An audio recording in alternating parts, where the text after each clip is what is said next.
শুভেন্দু অধিকারীর কারণে বাংলার সম্প্রীতি নষ্ট হচ্ছে।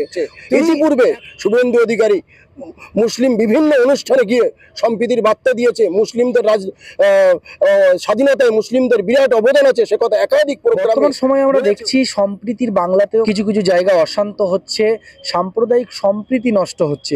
এই বাঙালিদের মধ্যে, বাঙালি হিন্দু মুসলমানের মধ্যে যে ভ্রাতৃত্ব, কোথাও কোথাও যেন সেটা বিঘ্নিত হচ্ছে। এর কারণ কি? এর জন্য যদি আমি কথা বলি তাহলে প্রথম নাম্বার ওয়ান কথা বলবো, সেটা হলো শুভেন্দু অধিকারীর কারণে বাংলার সম্প্রীতি নষ্ট হচ্ছে। তিনি একাধিক সভায় যেভাবে হিন্দু মুসলমানকে ভাগ করার চেষ্টা করছে, হিন্দু মুসলমানের ভ্রাতৃত্ব ভাঙার চেষ্টা করছে, তার কারণে বাংলার পরিবেশ আজকের বিগড়েছে। আমরা এক নম্বর অভিযুক্ত করব, শুভেন্দু অধিকারীর কারণে বাংলার সম্প্রীতি নষ্ট হচ্ছে। অবিলম্বে প্রশাসনের বিরুদ্ধে ব্যবস্থা নেই। আমরা রাজ্যপালের কাছে যাব, হিন্দু মুসলমান উভয় সম্প্রদায়ের মানুষ রাজ্যপালের কাছে যাব।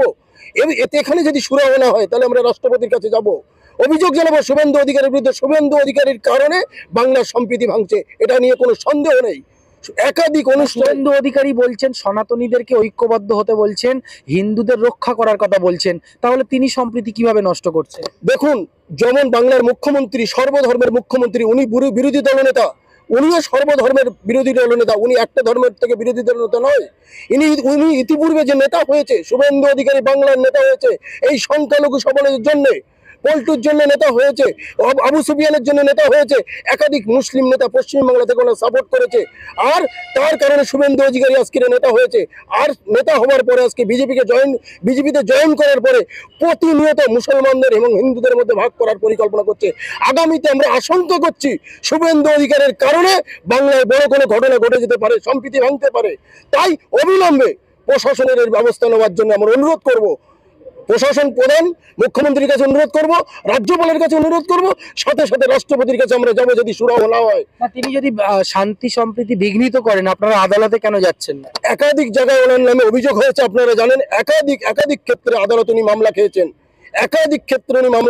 আগামীতে বাংলার সম্প্রীতি ভাঙার জন্য এক নম্বর দায়ী থাকবে শুভেন্দু অধিকারী যদি কিনা না নিজেকে সামলায়, আমরা কিন্তু তার বিরুদ্ধে ব্যবস্থা নিতে বাধ্য হব। আমরা ভয় করি না, আমরা ব্রিটিশকে তাড়িয়েছি।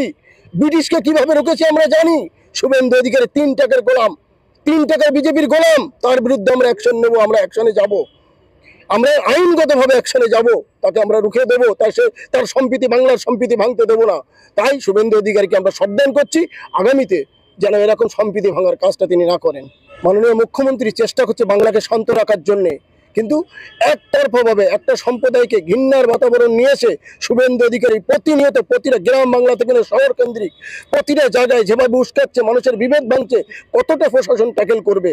সাথে সাথে প্রশাসনের একটি অংশকে বিভিন্ন সিবিআই ইডির ভয় দেখিয়ে নীরব করে রেখেছে। তাদের কাজ তারা শুভেন্দু অধিকারী করতে দিচ্ছে না।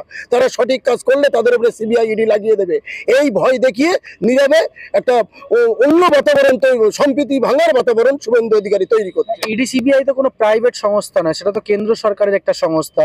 তো শুভেন্দু অধিকারী চাইলে কিভাবে লেলিয়ে দিচ্ছে? শুভেন্দু অধিকারী কেন্দ্রের সরকার যারা পরিচালিত করছে সেই সরকারের শরিক, তাদের শুভেন্দু অধিকারীর ইশারায় আমরা মনে করছি ইতিপূর্বে কয়েকটা ঘটনায় আমরা দেখেছি ইডি সিবিআই ব্যবহৃত হচ্ছে একটা শ্রেণীর মানুষ।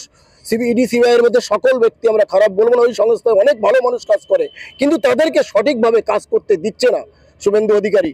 সে সঠিকভাবে নিরপেক্ষভাবে ইডি সিবিআই যে কাজ করার দরকার ছিল সেটা তারা সেই জায়গা থেকে তারা সরে এসেছে। শুভেন্দু অধিকারীর কারণে সেই জায়গাটা থেকে তারা সরে এসেছে। শুভেন্দু অধিকারীর আংলা হলো নিজে ইডি সিবিআই কাজ করছে একটা অংশ। শুভেন্দু অধিকারী তো বারবার বলছেন যে রাষ্ট্রবাদী মুসলিম যারা বা রাষ্ট্রবাদী যারা মানুষ তাদের পক্ষে তিনি আছেন। শুভেন্দু অধিকারী আর এই মুহূর্তে বিজেপির কাছে বিরাট নাম্বারে নেই। বিজেপির মধ্যে অনেক ভালো নেতা আছে, তারা শুভেন্দু অধিকারীকে এই ঘৃণার রাজনীতি করার জন্য ঘৃণা করে। শুভেন্দু অধিকারী আরএসএস এর কাছে নাম পাওয়ার কারণে, নাম্বার বাড়ানোর জন্য শুভেন্দু অধিকারী এই সম্প্রীতি ভাঙার চেষ্টা করছে। ইতিপূর্বে শুভেন্দু অধিকারী মুসলিম বিভিন্ন অনুষ্ঠানে গিয়ে সম্প্রীতির বার্তা দিয়েছে। মুসলিমদের স্বাধীনতায় মুসলিমদের বিরাট অবদান আছে, সে কথা একাধিক প্রোগ্রামে বলেছে। আজকে শুভেন্দু অধিকারী যে কথা বলছে, কালকে শুভেন্দু অধিকারী সে কথা বলিনি। তাই জন্য আজকে শুভেন্দু অধিকারী আরএসএস এর কাছে নাম্বার বাড়ানোর জন্য এই কাজটা করছে।